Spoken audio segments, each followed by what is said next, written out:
नुसल्ली अला रसूलिहिल करीम अम्मा बाद फ़ाऊज़ु बिल्लाहि मिनश्शैतानिर्रजीम बिस्मिल्लाहिर्रहमानिर्रहीम।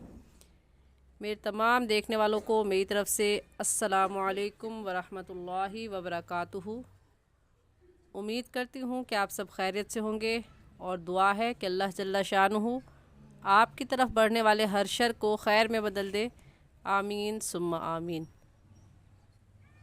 आज के सबक में हम सूरतुल क़ियामा इसका तीसरा हिस्सा पढ़ेंगे। आपसे गुजारिश करती हूँ कि आप इस सबक को सुने और बार बार सुने और सुनकर अपनी तजवीद की गलतियों को दुरुस्त करें और सदक़े जारिया की नीयत से शेयर भी ज़रूर कर दिया करें ताकि ज़्यादा से ज़्यादा लोग इससे फ़ायदा उठा सकें और सही तजवीद के साथ कुरान पाक की तिलावत कर सकें। जज़ाकुमुल्लाहु खैरा। सबक का आगाज़ करते हैं। अऊज़ु बिल्लाहि मिनश शैतानिर रजीम। सूरतुल क़ियामति मक्किय्यतुम बिस्मिल्लाहिर रहमानिर रहीम।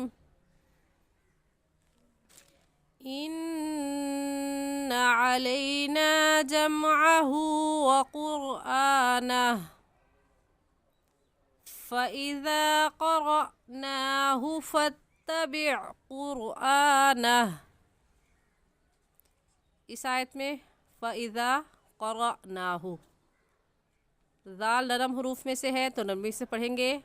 ज़ाल की जगह ज़ा पढ़ना दुरुस्त नहीं है और नरमी से पढ़ने का तरीका ज़ाल को ये है कि अपने ज़बान की नोक दोनों दांतों के दरमियान में लाकर, दोनों कौन से दांत, ऊपर वाले और नीचे वाले, इन दोनों दांतों को के दरमियान में ज़बान की नोक जब हम लाएंगे रखेंगे तो क्या निकलेगा, ज़ाल निकलता है। तो हम ज़ाल को नरमी से पढ़ेंगे, ऐसे कहेंगे फ़इज़ा, और ज़ाल को खींचेंगे भी क्योंकि अलिफ से पहले ज़बर आ गया तो अलिफ मद्दा होगा और अलिफ मद्दा को एक अलिफ के बराबर खींच कर पढ़ते हैं। तो फ़इज़ा क़रअनाहु गलत है, बल्कि ज़ाल को एक अलिफ के बराबर खींच कर पढ़ेंगे, ऐसे कहेंगे फ़इज़ा क़रअनाहु। क़ाफ़ मोटे हरूफ में से है तो मोटा करके पढ़ेंगे और मोटा करने का तरीका कि आपके दोनों होंठ गोल हो जाए। तो क़रअनाहु कहना गलत है, सही है क़रअनाहु। क़ाफ़ भी हरूफ मुस्तालिया में से है और ग़ा भी हरूफ मुस्तालिया यानी मोटे हरूफ में से है क्योंकि ग़ा के ऊपर ज़बर आ गया है। तो क़रअनाहु गलत है और सही है क़रअनाहु। हल्का सा झटका क्यों दे रही हूँ मैं, क्योंकि ये कायदा भी हम पढ़ चुके हैं कि हमज़ा अगर साकिन हो, हमज़ा साकिन आ जाए तो हमज़ा साकिन पर झटका देकर पढ़ते हैं। तो क़रअनाहु गलत है और सही लफ्ज़ है क़रअनाहु। फ़इज़ा क़रअनाहु फ़त्तबिअ क़ुरआनह। अगली आयत है सुम्मा इन्ना अलैना बयानह।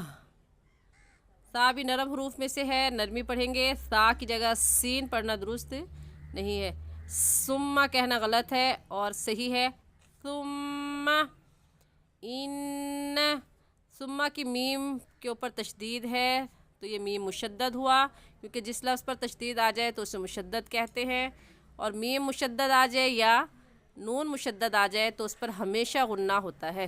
तो हम यहाँ गुन्ना करके पढ़ेंगे और गुन्ना किसे कहते हैं, एक अलिफ की मिक़दार नाक में आवाज़ छुपाने को गुन्ना कहते हैं। ऐसे पढ़ेंगे सुम्मा इन्ना अलैना बयानह कल्ला बल तुहिब्बूनल आजिलह व तज़रूनल आखिरह। इस आयत में कल्ला बल तुहिब्बूनल आजिला में ता है और गोल ता पर جب ہم وقف کرتے ہیں تو کیا بن جاتا ہے؟ ہا. اور اس کو دونوں طرح سے پڑھنا درست ہے کیونکہ یہ گول دائرہ وقف کی علامت ہے. اس کے اوپر کیا آ گیا؟ لام الف لا کی علامت آ گئی. تو اس کا مطلب ہے کہ آپ دونوں طرح سے پڑھ سکتے ہیں. یہاں پر وقف بھی کر سکتے ہیں اور ملا کر بھی پڑھ سکتے ہیں. تو اگر وقف کریں گے تو اس گول تا کو ہا میں تبدیل کر دیں گے اور کہیں گے عاجلہ. اور اگر ہم ملا کر پڑھنا چاہتے ہیں تو ایسے پڑھا جائے گا کلا بل تحبون العاجلة وتذرون الآخرة وجوه يومئذ ناظرة. وجوہ پر ہم غنہ کریں گے اور غنہ کرنے کے ساتھ ساتھ ادغام بھی کریں گے کیونکہ تنوین کے بعد حروف یرملون جو کہ 6 ہیں یا غا میم لام واو نون. یرملون ان میں سے یا آ گیا ہے تو یہاں پر غنہ کرنے کے ساتھ ساتھ ادغام بھی ہوگا. ادغام کیسے ہوگا؟ یعنی ہم اسے وجوہن نہیں پڑھیں گے لفظ کو بلکہ کہیں گے وجوہ یومئذ ناظرہ. یہاں یومئذ کی تنوین پر بھی غنہ کریں گے کیونکہ تنوین کے بعد حروف یرملون میں سے نون آ گیا ہے. تو اس ذال کو نون کے ساتھ ملا کر پڑھیں گے یومئذ ناظرہ الی ربها ناظرہ. الی ربها میں لام کے اوپر الا میں کھڑی زبر ہے تو کھڑی زبر کو ایک الف کے برابر کھینچتے ہیں. ایسے کہیں گے الی ربها میں را کے اوپر زبر آ گیا ہے تو را کو پر یعنی موٹا کر کے پڑھیں گے اور ایسے کہیں گے ربها ناظرہ ووجوہ یومئذ باسرہ. اکثر حضرات ووجوہ کے پڑھنے میں غلطی کر جاتے ہیں تو اس لفظ کی تصحیح کر لیں. یہ لفظ ہے پہلے واو کے اوپر زبر ہے اور دوسرے واو کے اوپر پیش ہے اور ایسے پڑھیں گے ووجوہ. اس ہا کو یا کے ساتھ اس لیے ملا رہے ہیں کیونکہ تنوین کے بعد حروف یرملون میں سے یا آ گیا ہے تو غنہ کرنے کے ساتھ ساتھ ادغام بھی کریں گے یعنی اگلے لفظ کے ساتھ ملا کر پڑھیں گے. تو ووجوہن کہنا غلط ہے اور صحیح ہوگا ووجوہ یومئذ. اس ذال کو کے اوپر جو تنوین ہے نیچے اس کے ذال کے نیچے جو تنوین ہے اس تنوین کو اس چھوٹے سے میم کے ساتھ ملا کر پڑھیں گے. تو یومئذ کہنا غلط ہے. ذال کو میم کے ساتھ ملائیں گے ایسے کہیں گے یومئذ باسرہ. اور اس ذال کی تنوین کو میم کے ساتھ کیوں ملائیں گے؟ کیونکہ قاعدہ ہم یہ پڑھ چکے ہیں کہ تنوین کے بعد با آ جائے تنوین کے بعد با آ جائے تو وہاں پر اقلاب ہوتا ہے. اقلاب مطلب تبدیلی آتی ہے. وہ تبدیلی یہ آتی ہے کہ ایک چھوٹا سا میم لے آتے ہیں ہم اور اس تنوین کو اس میم کے ساتھ ملا کر پڑھتے ہیں.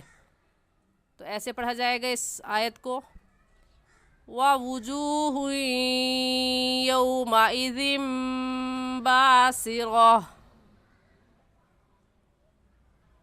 آج کے لیے اتنا ہی. امید کرتی ہوں کہ آپ کو آج کا سبق سمجھ میں آ گیا ہوگا کہ ہمیں کیسے تجوید کے ساتھ پڑھنا ہے. ایک بار پھر سے تلاوت کر لیتے ہیں. اعوذ باللہ من الشیطان الرجیم بسم اللہ الرحمن الرحیم. ان علینا جمعہ وقرآنہ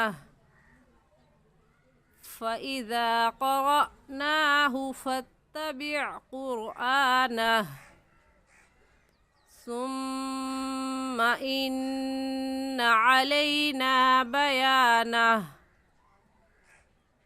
كلا بل تحبون العاجلة وتذرون الآخرة وجوه يومئذ ناظرة إلى ربها ناظرة ووجوه يومئذ باسرة آمنت بالله صدق اللہ العظیم۔ آج کے لیے اتنا ہی۔ صحیح اور آسان تجوید سیکھنے کے لیے ہمارے ساتھ جڑے رہیے۔ جزاکم اللہ خیرہ۔ السلام علیکم ورحمۃ اللہ وبرکاتہ۔